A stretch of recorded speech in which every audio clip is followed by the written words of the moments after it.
Hey gang, Mocha Boy here. Welcome back, and thanks for tuning back in. So the next recap that I wanted to do for you, this is from the Steel Dragons War. We're going to be taking a look at Tyler's attack. So Tyler's are one of our newer Town Hall 9s. He's still coming into his troops, but he has got such a great grasp of the hogging fundamentals that it's really cool to just to see his deployments and how he approaches certain bases.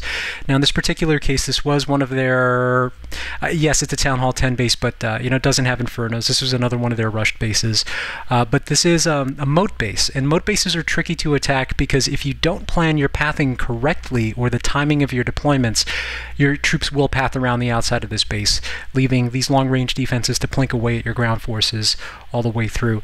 Now, for this base, there were no double giant bomb pockets, so the first thing you think is, hog this base. But because of the moat, that presents a couple of strategic considerations that you have to make sure that your troops make it into here.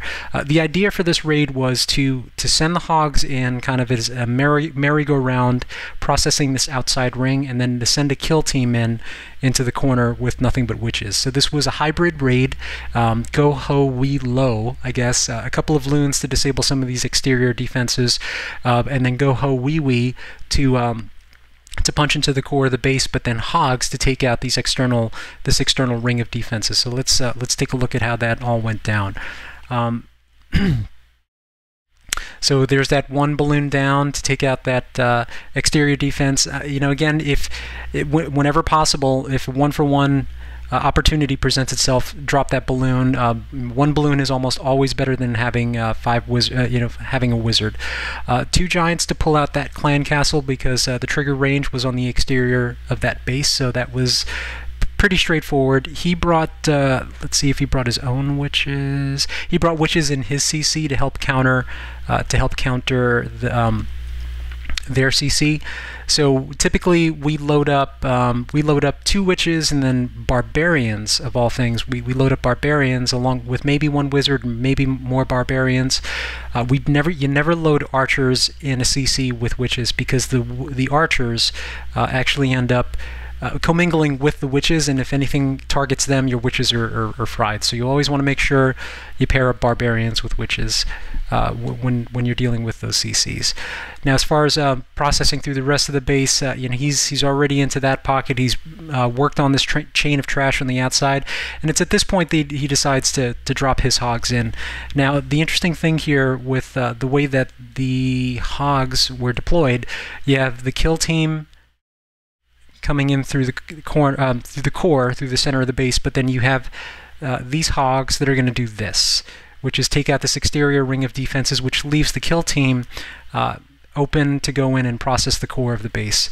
And that's one of the things that he did, that he executed perfectly, as well as the timing, as far as the timing was concerned of this, because he dropped his hogs to coincide with the kill team coming in to take out, or to come into the core of the base. And as they're going through and processing defenses, the only thing that's left is the chain of buildings to take that kill team into the core of the base.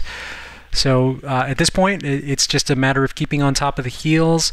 He almost looked relaxed doing this. I'm playing this at twice the speed, but he almost looked relaxed doing this. And another good habit that he has here, he saved these four wizards to clean up the trash on the outside. You never know what's going to happen on cleanup. Your hogs might end up finding a bomb somewhere and end up getting wasted.